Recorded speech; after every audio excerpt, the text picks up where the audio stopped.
In this video, I'll be demonstrating the multiple needle methods that you could use to knit socks.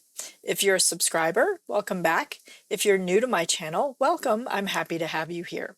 If you enjoy this video, please give it a like and consider subscribing. Don't forget to subscribe to my newsletter. The link is in the description box below. So there are multiple needle methods that one could use to knit a pair of socks, and it all comes down to what you feel most comfortable using. I'm going to demonstrate each of those methods for you. First up, we have DPNs, or double-pointed needles. There are two ways you can use double-pointed needles when working socks. Usually, double-pointed needles come in a set of 5 needles, but you can use 4 to knit your socks or all 5 to knit your socks. So first, I'm going to show you using 4. When using 4 needles, you are using 3 needles for your knitting on hold and 1 needle as your working needle. So this requires you to divide your sock stitches in 3 sets. So usually I prefer to use the next method where we're using all 5 needles because that allows me to evenly distribute my stitches, and you'll see that in a second. But this can work just fine. Make sure when you begin your heel, you put all of your heel stitches on 1 needle and the rest are over 2 needles. So it just may require you to juggle some stitches around, and it'll depend on your stitch pattern, whether you want a complete multiple on your stitches, so you won't have an equal number of stitches on your 3 needles. You'll just arrange them in what makes sense. So you have your 3 needles and 1 working needle to begin working your stitches around. And I've just begun this, so it's a little awkward. It would be easier when there's more stitches on the needles, but yeah, so when you cast on, and cast on a third about onto 1 needle, another third on another needle, and another third on another needle, and then join, being careful not to twist, and use your 4th needle to knit around. So using 5 double-pointed needles allows you to spread your stitches evenly across 4 needles and use the 5th needle as your working needle. This, I find, usually is more convenient for me anyway, because we're usually working with an even number of stitches in a sock, and we're typically wanting to work the heel over half of the total number. So I know that needle 1 and 2 are my instep stitches, and needle 3 and 4 are my heel or sole stitches, and it's easy for me to keep track of all of my stitch counts. But when you cast on, you'll cast on a quarter of your stitches onto each of 1 of 4 needles, and then join to work in the round, being careful not to twist. I have a video showing how to untwist if you've caught it in the first round. I'll link that above. But join, being careful not to twist, and then start working around your sock. So when you end up with an empty needle, then it becomes your new working needle, and you proceed around the sock. Another way to knit on socks is to use a short 9-inch circular needle. These have very short tip lengths and a flexible cable, and you can knit your small circumferences in the round using only 1 needle. So all of the stitches would be on the 1 needle, and these are your working needle tips, and you don't need another needle to work all of your stitches. This really only works if you're working an adult sock that would fit on a 9-inch circular. A child sock would be smaller, and this might be too long. I find it uncomfortable to knit with the very short tips. The way that I hold my needles, I need a longer needle surface. So this doesn't really work for me, but I know there are a lot of sock knitters out there that really love these. So that is another method. Look for the 9-inch circulars. These are wooden, but they come, different manufacturers make these. Another way to work socks is to use flexi flips. These are by Addy, and they come in sets of 3. I would put my knitting on these needles, but they're larger than the needles I'm working here. So how this works, these replace a set of 5 double-pointed needles. So 3 of these needles, they're long, regular length needle tip with a flexible short cord in the middle. And the way these work is 3 of these can replace a set of 5 double-pointed needles. What you end up doing is you have half your stitches on one flexi flip and half your stitches on the other flexi flip, like so.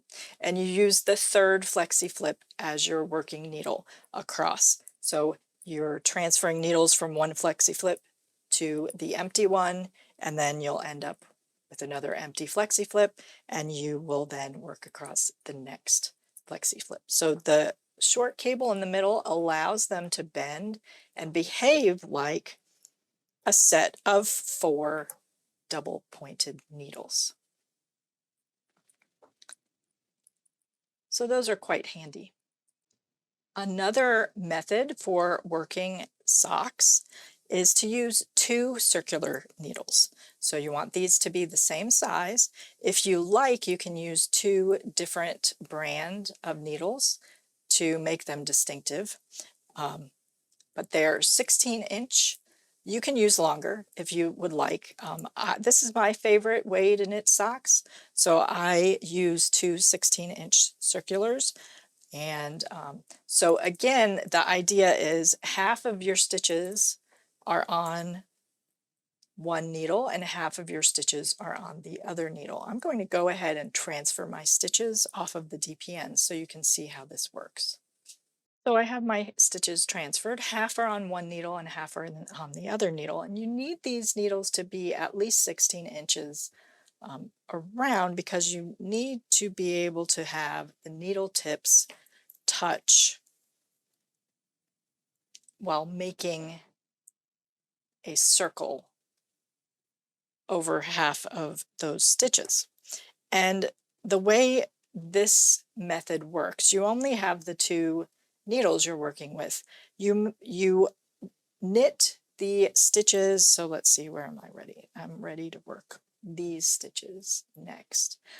You work these stitches that are on this needle with the other end of that same needle so that they always stay on this needle. Otherwise, you would end up with all of the stitches on one or the other of your cable needles, and that's not what we want. So we leave the other needle alone, we let it drop. We find the other end of this needle that these stitches are sitting on, and we begin knitting those. So you can see I need enough slack in this cable to be able to comfortably get my stitches with my needle tips oriented how I need them to begin working. So 16 inches is about the minimum that you want to use for these, but you could use longer. You could use 2 24-inch circulars or 1 16-inch and 1 24. The key is to always use the other end of this needle that these stitches are sitting on and not accidentally using the other needle.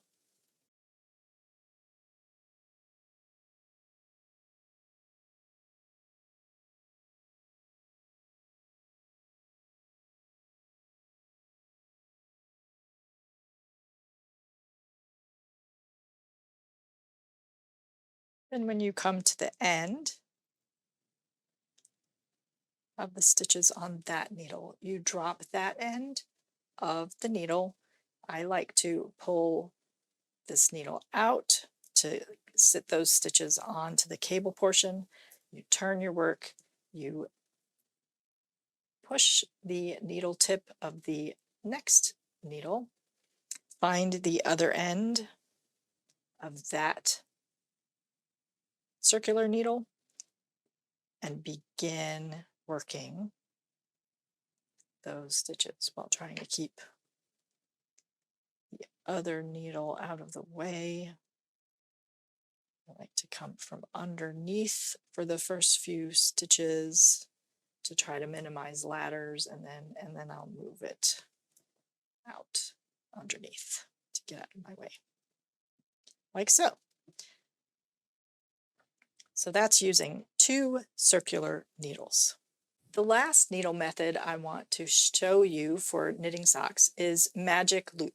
So you need a long circular needle, preferably with a very stretchy cord. These are Chow-Goos, the red lace, and so they're fairly stretchy. There are other needles out there that have an even floppier cable that might work even better. But you want a nice long needle. This one is a 40-inch, I believe. So it needs to be plenty long. And all of your stitches will be on this needle. So I'll go ahead and transfer my stitches onto my one long circular so you can see how that works. So you end up with all of your stitches on one very long needle, and half of them are on the cable portion of the needle with a loop pulled out, and the other half is on the other portion of the cable with another loop pulled out on the other side. It can be helpful to have stitch markers here in case the stitches migrate and the loop doesn't stay, dividing the stitches into 2 equal portions. And you want your cable, the needle itself, to be as long as possible to minimize the strain at the loop sections. And you just use your needle tips to work across until you get to a loop section.